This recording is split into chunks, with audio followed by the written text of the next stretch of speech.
dans la vaste bibliothèque des scénarios de fin du monde, peu suscite une peur plus profonde et plus primitive que l'image d'un rocher venu de l'espace fonçant vers la Terre. Une balle céleste, forgée dans le silence, plus vieille que le temps lui-même, se déplaçant à des dizaines de kilomètres par seconde sans émotion, sans but, juste la pure et aveugle impulsion du cosmos.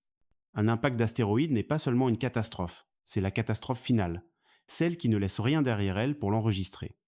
Il y a 66 millions d'années, un tel impact a marqué la fin d'une ère. L'âge des dinosaures, des créatures qui avaient dominé la Terre pendant plus de 150 millions d'années, a été effacé en ce qui n'a pu être duré que quelques heures. Mais ils n'étaient pas les seuls. Cet impact a obscurci le ciel, empoisonné l'air, effondré les écosystèmes et mis fin à 75% de toute vie sur la planète. Pas seulement par le feu, mais par ce qui a suivi. La cendre qui a étouffé le ciel, le froid qui a tué les récoltes, le silence qui a succédé au rugissement. Ce n'est pas un mythe, ce n'est pas une exagération, c'est gravé dans les archives rocheuses de notre monde, et ce n'est qu'un exemple parmi tant d'autres. Contrairement à d'autres peurs apocalyptiques, guerre nucléaire, effondrement climatique, pandémie, un astéroïde n'offre aucune négociation, aucune politique, aucun délai. Le moment où nous savons qu'il arrive peut aussi être le moment où il est déjà trop tard. Aucun dirigeant ne peut raisonner avec lui, aucune frontière ne peut l'arrêter, aucun abri ne peut lui survivre. Mais qu'est-ce qu'un astéroïde exactement? Et qu'est-ce qui le différencie des étoiles filantes sur lesquelles nous faisons des vœux, ou des météorites que nous voyons dans les musées?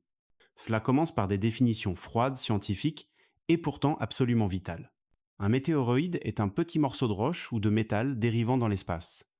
La plupart ont la taille de cailloux ou de poussière, et lorsqu'ils entrent dans l'atmosphère terrestre et se consumant, ils deviennent des météores de bref éclair traversant le ciel. S'ils survivent à la descente et frappent le sol, ils deviennent des météorites. Mais les astéroïdes sont tout autre chose. Ce sont de vastes corps solides, certains larges de centaines de mètres, d'autres s'étendant sur des kilomètres.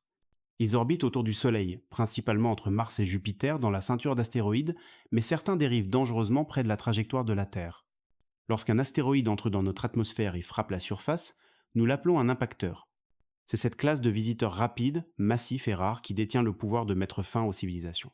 Imaginez maintenant ceci. Un tel objet, de seulement 10 km de large, commence sa descente. C'est tout ce qu'il faut, juste 10. Pas la taille d'une planète, ni même d'une ville, quelque chose de plus petit que l'île de Manhattan.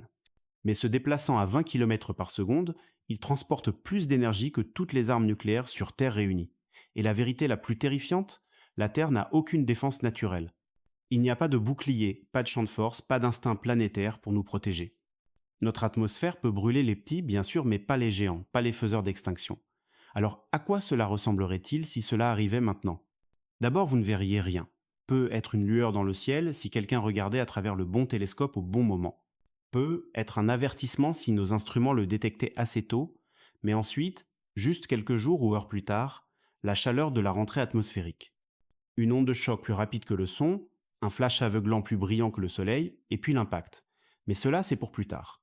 Car avant de simuler l'avenir, nous devons regarder le passé, les cicatrices inscrites dans la croûte terrestre, les cratères d'impact qui témoignent à quel point cette planète a toujours été fragile. À la roulette cosmique à laquelle nous jouons depuis 4 milliards d'années, et à laquelle, jusqu'à présent, nous avons survécu d'une manière ou d'une autre. Mais être pas pour toujours. Pour comprendre le danger, nous devons d'abord examiner l'histoire. Pas l'histoire humaine, mais l'histoire planétaire, celle écrite dans la pierre et enfouie profondément sous les océans et les déserts. La Terre est marquée de sites d'impact, certains si grands qu'ils ne peuvent être vus que depuis l'espace, et chacun raconte l'histoire d'un moment où tout a failli finir. La plus ancienne et peut être la plus terrifiante de ces cicatrices est le cratère de Vredefort en Afrique du Sud. Il s'étend sur plus de 300 km, ce qui en fait la plus grande structure d'impact confirmée sur Terre. Les scientifiques estiment que l'astéroïde qui a frappé ici avait un diamètre entre 10 et 15 km. C'est tout ce qu'il a fallu pour ébranler une planète. L'impact s'est produit il y a environ 2 milliards d'années, bien avant l'apparition de la vie complexe, mais si une telle frappe se produisait aujourd'hui, la civilisation n'y survivrait pas. Pas seulement à cause de l'explosion, mais à cause de ce qui vient après. Ensuite, il y a Chicxulub, un nom qui résonne à travers l'extinction. Situé sur la péninsule du Yucatan au Mexique, ce cratère mesure environ 180 km de large. Il marque l'endroit où, il y a 66 millions d'années, un rocher spatial a livré l'une des fins les plus décisives de l'histoire biologique de la Terre. Cet astéroïde d'environ 11 km de diamètre a mis fin au règne des dinosaures, déclenché des incendies mondiaux, lancé des débris en orbite et bloqué la lumière du Soleil pendant des années. La photosynthèse s'est arrêtée, les chaînes alimentaires se sont effondrées, l'âge des géants est mort non pas dans le feu, mais dans la famine et le froid. La troisième grande blessure se trouve au Canada, dans un endroit appelé le bassin de Sudbury. C'est l'un des sites d'impact les plus anciens et les plus érodés de la planète. Certains chercheurs pensent qu'il n'a même pas été formé par un astéroïde, mais par un fragment de comète, une boule de glace et de roche qui a percuté la Terre il y a 1,8 milliard d'années. Le cratère mesure maintenant environ 60 km de diamètre. Avec le temps, l'érosion a caché une grande partie de sa forme originale, mais la violence de ce moment persiste encore dans les roches en dessous. Ces trois événements ne représentent qu'une poignée des impacts à grande échelle que nous connaissons. Il y en a beaucoup d'autres, plus petits mais tout aussi dévastateurs, et ils nous mènent tous à une conclusion glaçante. Des impacts comme ceux-ci ne sont pas hypothétiques. Ils ont déjà eu lieu et ils auront lieu à nouveau. La partie effrayante est le peu qu'il faut. Un astéroïde d'un seul kilomètre de large suffit à causer une catastrophe mondiale. Il peut enflammer l'atmosphère, créer une onde de choc qui aplatit forêts et villes, et injecter de la poussière et du soufre dans la stratosphère, obscurcissant le soleil pendant des mois. Avec la chute des températures, les récoltes échoueraient, les sociétés se désagrégeraient, des millions, voire des milliards de personnes pourraient mourir de faim. Et ces événements ne sont pas des reliques anciennes, ce sont des rappels que la Terre est vulnérable. En fait, la seule raison pour laquelle nous sommes en vie aujourd'hui est une question de timing. Les impacts que nous étudions se sont produits avant nous, pas pendant notre ère. Alors qu'est-ce qui rend les astéroïdes si mortels? La réponse réside dans la vitesse et l'énergie. Un astéroïde typique entre dans l'atmosphère terrestre à une vitesse d'environ 20 km par seconde. C'est plus de 72 000 km par heure. L'énergie cinétique libérée lors de l'impact se mesure en mégatonnes, dépassant souvent le rendement total de toutes les armes nucléaires jamais totalisées. Imaginez maintenant ce genre de force frappant près d'une grande ville. Pas dans l'océan, pas dans le désert, mais quelque part avec des gratte-ciel, des autoroutes et des aéroports. Le résultat ne serait pas juste une dévastation locale, cela déclencherait des réactions en chaîne. Effondrement financier, migration de masse, panique, chaos. La civilisation, telle que nous la connaissons, ne se rétablirait pas rapidement si tant est qu'elle se rétablisse. C'est pourquoi les scientifiques étudient les cratères. Pas seulement pour apprendre du passé, mais pour se préparer à l'avenir. Chaque cicatrice sur Terre est un avertissement. Et si l'histoire nous a appris quelque chose, c'est que ces tueurs cosmiques ne s'annoncent pas. Ils arrivent en silence, chevauchant les ombres et changent le monde en quelques secondes. Et la vérité est que certains d'entre eux sont déjà en route. Imaginez ceci. Quelque part dans l'obscurité froide au-delà de Mars, un rocher de la taille d'une montagne commence à dériver légèrement de sa trajectoire. Peut être raté, il était poussé par l'attraction gravitationnelle de Jupiter ou par la poussée subtile de la lumière du Soleil sur des millions d'années. Peut être raté, il était détaché d'un corps plus grand ou RT il seul depuis avant même la formation de la Terre. Quelle que soit son origine, son chemin a changé et il se dirige maintenant droit sur nous. L'avertissement pourrait venir des semaines avant l'impact. S'il est petit, peut être seulement des jours. Dans les salles de contrôle de la NASA, de l'Agence spatiale européenne et des observatoires du monde entier, les alarmes clignoteraient. Les télescopes feraient la mise au point, les supercalculateurs exécuteraient des simulations nuit et jour, la question ne serait pas de savoir s'il frappe, mais où. À l'approche de la Terre, l'astéroïde voyagera à environ 20 km par seconde. C'est plus de 70 fois la vitesse du son. Dans l'espace, il est silencieux. Mais lorsqu'il rencontrera l'atmosphère, il hurlera. La friction enflammera sa surface. L'air devant lui se comprimera et surchauffera, formant une onde de choc incandescente plus chaude que la surface du Soleil. Le moment de l'impact sera presque décevant. Un flash blanc, une secousse, un rugissement qui vient quelques secondes plus tard. Puis plus rien. Mais ce moment ne sera que le début. Si l'astéroïde mesure 10 km de large, l'explosion libérait une énergie équivalente à plusieurs milliards de tonnes de TNT. Au point zéro, tout dans un rayon de 1000 km serait vaporisé ou aplati instantanément. Des villes entières disparaîtraient, les montagnes s'effondreraient, l'onde de choc ferait le tour du globe, encerclant la Terre plusieurs fois, avant de se dissiper. S'il frappe l'océan, le résultat n'est pas moins terrifiant. Un mur d'eau de plusieurs dizaines de kilomètres de haut s'élèverait, formant des méga-tsunamis qui traverseraient les mers à la vitesse d'un avion. Les régions côtières de chaque continent seraient englouties, les navires disparaîtraient, les ports seraient effacés.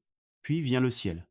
La poussière et les débris lancés dans l'atmosphère formeraient un voile épais et sombre autour de la planète, la lumière du soleil faiblirait. Les températures chuteraient, c'est ce que les scientifiques appellent l'hiver d'impact, et en quelques semaines, l'agriculture mondiale commencerait à échouer.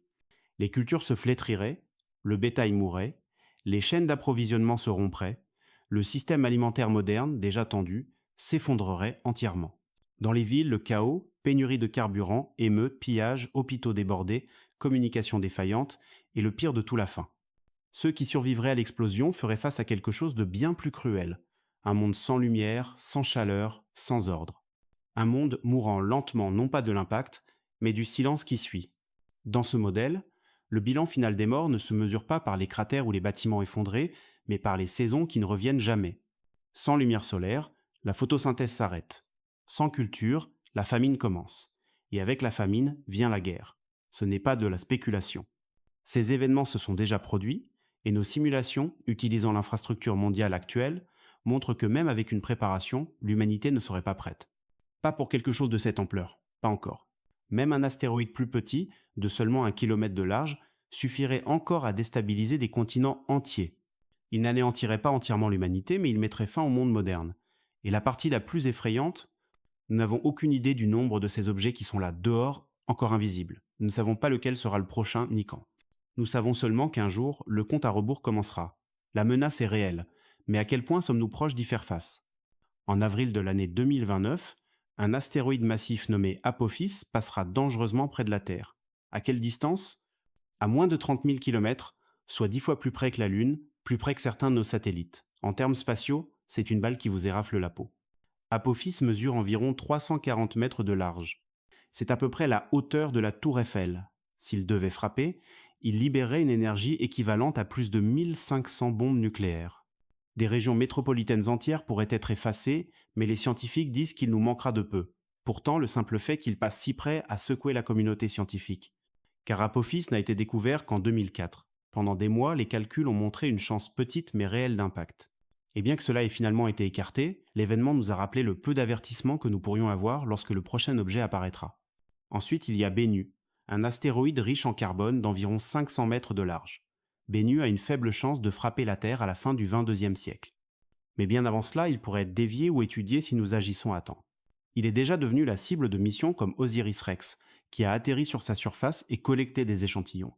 Bennu est une étude de cas pour les menaces futures. Nous pouvons le suivre, nous pouvons l'approcher, nous pourrions même le déplacer. Mais beaucoup d'objets ne sont pas comme Bennu ou Apophis. Ils sont plus petits, plus sombres, plus difficiles à détecter. Certains viennent de directions que nous ne surveillons pas. Le 15 février 2013, un tel astéroïde est entré dans l'atmosphère terrestre au-dessus de Tcheliabinsk, en Russie. Il ne faisait qu'environ 20 mètres de large. Il a explosé en plein vol avec la force de 30 bombes atomiques, brisant les fenêtres dans 6 villes et blessant plus de 1000 personnes. Le monde n'a eu aucun avertissement. Il est arrivé du soleil matinal, invisible au télescope. Ce même jour, par une étrange coïncidence, un autre astéroïde de la taille d'un terrain de football est passé à 28 000 km de la Terre. Deux événements distincts, à quelques heures d'intervalle, aucun des deux n'a été détecté assez tôt pour réagir. Ce ne sont pas des incidents isolés. Tous les quelques mois, un astéroïde passe à une distance lunaire. La plupart sont inoffensifs, certains ne le sont pas. Le problème est que nous n'avons cartographié qu'environ 40 pour 100 des objets géocroiseurs de plus de 140 mètres. Cela signifie que plus de la moitié sont encore inconnus, flottant là, dehors dans l'obscurité, sur des trajectoires que nous n'avons pas calculées. Et même ceux que nous suivons peuvent nous surprendre. Les orbites peuvent changer. Les influences gravitationnelles des planètes ou du Soleil peuvent courber leur trajectoire sur des décennies. Un échec aujourd'hui ne garantit pas la sécurité demain. C'est pourquoi les agences internationales ont commencé à compiler des listes de surveillance des bases de données de chaque astéroïde connu qui croise l'orbite de la Terre. Elles attribuent des niveaux de risque, simulent des positions futures, prédisent des probabilités, mais les prédictions ne sont pas des certitudes. Et le temps, comme toujours, est la ressource la plus précieuse. Détecter un astéroïde 10 ans à l'avance nous donne des options. 10 jours, pas vraiment. 10 heures, il n'y a rien que nous puissions faire. Alors, est-ce qu'il arrive? Peut être pas aujourd'hui. Peut être pas l'année prochaine, mais statistiquement, oui, finalement, l'un d'eux viendra. Et si nous ne sommes pas prêts, nous ne pourrons nous en prendre qu'à nous-mêmes. Tous les dangers ne rugissent pas. Certains arrivent silencieusement, peints dans le noir de l'espace, attendant que notre angle mort passe sur eux une fois de trop. Pour la première fois dans l'histoire, l'humanité essaie de riposter. Pas avec des missiles, pas avec des prières, mais avec précision, patience et science. En l'an 2021, la NASA a lancé une mission qui ressemblait à quelque chose tiré d'un film de science-fiction. Son nom était DART, le test de redirection d'astéroïdes doublé, Double Asteroid Redirection Test. Son but était aussi audacieux que simple, écraser un vaisseau spatial sur un astéroïde et changer sa trajectoire. La cible était Dimorphos, une petite lune orbitant autour d'un astéroïde plus grand appelé Didymos. Les deux sont inoffensifs pour la Terre, flottant à des millions de kilomètres. Mais ils ont été choisis pour une expérience qui pourrait sauver la planète. Le vaisseau spatial DART avait environ la taille d'un réfrigérateur. Il n'avait pas d'explosifs, pas d'ogive, juste de la masse et de la vitesse. Le 26 septembre 2022, il a frappé Dimorphos à plus de 6 km par seconde. Depuis la Terre, les télescopes ont regardé l'impact en temps réel. L'orbite de l'astéroïde a changé pas de beaucoup, seulement quelques minutes plus courte, mais cela a prouvé le concept. Un objet fabriqué par l'homme avait redirigé un corps céleste. Ce succès a résonné bien au-delà de la ceinture d'astéroïdes. Car si nous pouvons changer la course d'un rocher, nous pouvons changer celle des autres. Avec assez d'avertissement et assez de puissance, nous pouvons transformer des tueurs en passants. D'autres nations ne restent pas inactives non plus. La Chine, par exemple, a proposé de lancer 23 fusées Longue Marche 5 sur un grand astéroïde appelé Bennu. Leur simulation suggère que des impacts coordonnés pourraient modifier suffisamment son orbite pour manquer la Terre entièrement, même s'il était sur une trajectoire de collision. La stratégie est basée non pas sur un coup massif, mais sur de multiples poussées précises, comme diriger un navire en tapotant le gouvernail à plusieurs reprises. La logique est claire. Plus tôt nous agissons, moins nous avons besoin de force. Une minuscule déviation aujourd'hui peut signifier des millions de kilomètres de distance demain. C'est le pouvoir de la mécanique orbitale. Mais le timing est tout. Pour dévier un astéroïde, nous devons d'abord le détecter. Cela signifie construire de meilleurs télescopes, en particulier ceux basés dans l'espace qui peuvent voir le côté de la Terre faisant face au Soleil, la direction d'où sont venus de nombreux astéroïdes surprises. Cela signifie coopération internationale, données partagées, ressources partagées, car l'espace n'est pas divisé par des frontières, et le prochain astéroïde ne demandera pas de visa avant de frapper. Nous devons aussi nous préparer au pire. Chaque astéroïde ne conviendra pas à la déviation. Certains peuvent être trop gros, trop rapides ou découverts trop tard. Dans ces cas, l'impact est inévitable. Alors l'accent doit passer à la réponse d'urgence évacuation, secours en cas de catastrophe, stock de nourriture, abri anti-radiation, planification climatique à long terme. La défense planétaire ne concerne pas seulement les vaisseaux spatiaux, elle concerne les systèmes de survie. Il s'agit de savoir où courir, quoi protéger, qui sauver. Car lorsque l'horloge commencera à tourner, le monde aura des jours, pas des mois. La bonne nouvelle ? Nous avons commencé. DART n'était que le début, plus de missions sont prévues, plus de technologies sont en développement, la science est réelle. Les mathématiques fonctionnent, le défi est la volonté politique, l'investissement soutenu et la sensibilisation mondiale. Parce que la Terre n'a pas de seconde chance. Il n'y a pas de planète de secours, pas d'assurance cosmique, et le prochain astéroïde ne se souciera pas de nos emplois du temps. Il viendra quand il viendra. La seule question est de savoir si nous le rencontrerons les yeux ouverts et avec quelque chose de plus puissant que la peur. Face à un astéroïde de la taille d'un pâté de maison, qu'envoyez-vous pour l'arrêter? Un robot, un miroir, une fusée? Ou envoyez-vous l'arme la plus puissante que les humains aient jamais créée? L'idée d'utiliser des armes nucléaires pour arrêter un astéroïde existe depuis des décennies. En théorie, c'est simple. Faire exploser un engin nucléaire près de la surface de l'astéroïde, l'explosion vaporise une partie de la roche, créant un panache de gaz et de débris fondus qui pousse la masse restante dans la direction opposée. Fait correctement, ce souffle pourrait modifier son orbite juste assez pour manquer la Terre. Certaines simulations montrent que les engins nucléaires peuvent être 10 à 100 fois plus efficaces que les impacteurs non nucléaires pour dévier un astéroïde. Une seule ogive, correctement placée, pourrait réussir là où des douzaines de frappes cinétiques échoueraient. Lorsque le temps presse et que l'objet est massif, la force nucléaire pourrait être le seul outil assez puissant pour compter. Mais il y a des problèmes. De gros problèmes. Premièrement, la précision. Pour être efficace, l'engin doit exploser exactement à la bonne altitude, au bon angle et au bon moment. Trop loin, et il ne fait rien. Trop près, et il pourrait briser l'astéroïde en 1000 fragments tous toujours dirigés vers la Terre. Deuxièmement, l'imprévisibilité. Contrairement aux missions contrôlées comme DART, une détonation nucléaire crée des résultats chaotiques. La forme, la densité et la rotation de l'astéroïde affectent toute sa réaction. Certains pourraient absorber le souffle. Certains pourraient se fissurer, certains pourraient basculer dans des directions imprévisibles, transformant une menace en plusieurs. Troisièmement, la politique.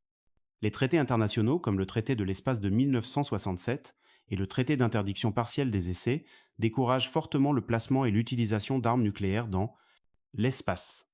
Même en cas d'urgence planétaire, lancer une ogive nucléaire en orbite déclencherait une alarme diplomatique massive. Qui décide? Qui détient les codes? Qui vérifie la cible? Parce que lorsque vous envoyez un missile nucléaire dans l'espace, vous ne combattez pas seulement la physique, vous combattez la confiance. C'est pourquoi les scientifiques se tournent de plus en plus vers des alternatives non nucléaires. Celles-ci incluent les impacteurs cinétiques comme DART qui poussent l'astéroïde hors de sa course par l'élan, Les tracteurs gravitationnels, des vaisseaux spatiaux qui volent près de l'astéroïde pendant des mois ou des années, utilisant leur petite attraction gravitationnelle pour le tirer hors de sa trajectoire. L'ablation laser, tirant des faisceaux concentrés de lumière pour vaporiser le matériau de la surface, créant une poussée dans la direction opposée. Les voiles solaires, des surfaces réfléchissantes massives qui changent la vitesse de l'astéroïde au fil du temps en utilisant uniquement la lumière du Soleil. Chaque méthode a ses forces. Toutes sont plus sûres, plus contrôlables et plus faciles à tester en temps de paix, mais elles nécessitent du temps. Des mois, voire des années de délai avant l'impact, du temps que nous pourrions ne pas avoir. Ce qui ramène le débat à son point de départ. Si l'avertissement arrive tôt, nous pouvons être précis, mesurés et sûrs. Mais si l'avertissement arrive tard, si l'astéroïde est juste à quelques mois, alors il pourrait ne plus y avoir de choix. L'option nucléaire passerait du dernier recours au seul recours. C'est pourquoi les scientifiques continuent de modéliser les deux voies, car lorsque le ciel s'assombrira et que le compte à rebours commencera, les décisions viendront vite. Il n'y aura pas de temps pour la politique, pas de place pour la théorie, seulement l'action. Et l'arme que nous choisirons pourrait ne pas définir seulement notre survie, mais la forme de la planète qui restera. Lorsque les enjeux sont l'extinction, même les idées les plus étranges méritent attention. Certains scientifiques ont proposé une méthode si silencieuse, si indirecte, qu'elle ressemble presque à un tour de passe-passe. Ne faites pas exploser l'astéroïde, ne le frappez pas, changez juste sa couleur. C'est l'effet albédo, et cela commence avec la lumière. Les surfaces sombres absorbent la lumière du soleil, les surfaces claires la reflètent. Sur Terre, c'est pourquoi l'asphalte noir vous brûle les pieds en été, tandis que le sable blanc reste frais. Dans l'espace, le même principe s'applique. Si un côté d'un astéroïde est peint en blanc et l'autre en noir, la lumière du soleil chauffera chaque côté différemment. Avec le temps, ce déséquilibre crée une force petite mais constante, appelée l'effet Yarkovsky. L'astéroïde, doucement poussé par ses propres émissions thermiques, commence à dériver. La dérive est minuscule, mais sur des années ou des décennies, cela s'accumule. L'idée semble absurde de peindre une montagne dans l'espace, mais elle fonctionne mathématiquement. Le défi est la livraison. Comment peindre à la bombe un rocher tourbillonnant et culbutant à des millions de kilomètres, voyageant à 20 km par seconde? C'est là que les sondes robotiques entrent en jeu. Une proposition implique de lancer de petits vaisseaux spatiaux qui libèrent de la poussière fine ou des particules réfléchissantes sur la surface de l'astéroïde. D'autres suggèrent des aérosols ou des mousses qui durcissent sur place. Certaines conceptions imaginent même des micro-drones, des machines volantes autonomes qui s'accrochent à l'astéroïde et le recouvrent de couches de matériaux contrastés. Une autre solution est plus futuriste, les voiles solaires. Imaginez un vaisseau spatial de la taille d'un gratte-ciel mais mince comme du papier, se déployant dans l'espace comme une fleur. Ces voiles capturent la pression de la lumière du soleil, elle-même pas la chaleur, mais l'élan et l'utilisent pour diriger le navire. Si une telle voile est attachée à un astéroïde, ou même si elle vole près de lui, la lumière solaire réfléchie peut modifier la trajectoire de l'astéroïde très légèrement. D'autres ont suggéré d'utiliser des miroirs géants. Des réflecteurs basés dans l'espace pourraient concentrer des faisceaux de lumière solaire sur une partie de l'astéroïde, le chauffant inégalement et créant une poussée. Ou des lasers, montés sur des satellites, pourraient vaporiser de petites quantités de matériaux de surface, ajustant lentement son orbite. Il y a aussi l'idée d'un tracteur gravitationnel. Un vaisseau spatial volerait aux côtés de l'astéroïde, maintenant une distance fixe. Sa propre petite gravité tirerait sur l'astéroïde, changeant sa trajectoire au fil du temps. Pas de contact, pas d'explosion. Juste la danse silencieuse de la masse et du mouvement. Toutes ces idées ont une chose en commun. Elles reposent sur la subtilité. Elles n'arrêtent pas l'astéroïde d'un coup, elles courbent son avenir doucement et tôt. Mais cette subtilité nécessite du temps, des années de préparation, des décennies d'observation. Ce qui signifie que ces idées ne sont pas des plans de secours, ce sont des défenses de première ligne, pour les menaces que nous voyons venir longtemps à l'avance. Les critiques les qualifient de fantaisie, mais dans un monde où le coût de l'échec se mesure en espèces, même les fantaisies méritent un financement. Parce que le jour viendra peu, être où nous découvrirons une menace trop grande pour les fusées, trop fragile pour les armes nucléaires, trop proche pour l'ingénierie. Et quand ce jour arrivera, nous pourrions avoir besoin de plus que de muscles, nous pourrions avoir besoin d'imagination. Le ciel n'est pas seulement plein de dangers, il est aussi plein de possibilités. Et parfois, l'arme la plus intelligente n'est pas la plus bruyante ou la plus forte, mais celle qui change tranquillement la fin avant même que l'histoire ne commence. Il y a une autre question que personne ne veut poser, et si nous échouons? Et si l'astéroïde est trop gros, ou si nous le voyons trop tard? Et si chaque plan s'effondre et que le ciel s'ouvre, non pas dans la lumière, mais dans le feu, et alors? Malgré toute notre science et notre stratégie, il reste une vérité que personne ne peut fuir. La Terre n'a pas d'armure. C'est une bille bleue flottant dans l'obscurité, exposée sous tous les angles, et certains astéroïdes ne donnent pas d'avertissement. Ils viennent de l'angle mort, Ils sont cachés par le soleil, ils sont silencieux jusqu'à ce qu'ils arrivent. Dans le pire des scénarios, où l'impact est certain et inévitable, la question passe de la déviation à la survie. Qui peut être sauvé? Et comment? Les gouvernements du monde entier ont des plans d'urgence, des bunkers souterrains, des abris renforcés, des réserves de semences enfouies dans le pergélisol, mais aucun de ceux-ci n'est conçu pour un hiver mondial à long terme. Un impact planétaire pourrait faire chuter les températures en dessous de zéro pendant des années, les cultures mourraient, les océans s'acidifieraient. L'air lui-même transporterait de la poussière et des produits chimiques qui étoufferaient à la fois les poumons et le ciel. Pour survivre, l'humanité aurait besoin de plus que de bunkers. Elle aurait besoin d'un canot de sauvetage, un habitat scellé et autonome peut être souterrain, peut être sous-marin, peut être hors du monde. C'est là que l'idée de la colonisation de l'espace revient dans la conversation. Pendant des décennies, cela a semblé être un rêve, un luxe, une fantaisie de science-fiction. Mais face à l'extinction, cela devient autre chose, une sauvegarde. Des projets comme le Starship de SpaceX, le programme Artemis de la NASA et les plans de la Chine pour une infrastructure lunaire sont plus que des jalons technologiques, ils peuvent être les premiers plans pour une époque où la Terre ne sera plus sûre. Une base lunaire. Un avant-poste sur Mars, une station orbitale pouvant survivre indépendamment. Ce ne sont pas seulement des objectifs scientifiques, ce sont des polices d'assurance. Car peu importe à quel point le prochain astéroïde de niveau extinction peut sembler improbable, l'histoire nous dit qu'il se reproduira. Ce n'est pas une question de si, c'est une question de quand. Et ainsi, nous revenons au point de départ. Des anciens cratères dans le désert aux missions de déviation nucléaire au XXIe siècle, l'humanité a commencé à comprendre l'ampleur de la menace. Nous avons appris à lever les yeux, à calculer des trajectoires, à cartographier l'obscurité. Mais apprendre ne suffit pas.